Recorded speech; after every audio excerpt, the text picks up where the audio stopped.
చేసుకోవచ్చు. మీ ఇష్టం. తొక్కు తీసేసుకోవాలనుకుంటే తీసేయచ్చు. తర్వాత కళాయిలో నూనె పోసుకొని పచ్చిమిర్చి వేసి వేయించుతున్నాను.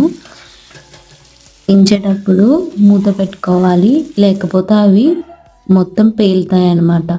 ఆ తర్వాత పక్కన పెట్టేసుకోవాలి పచ్చిమిర్చిని.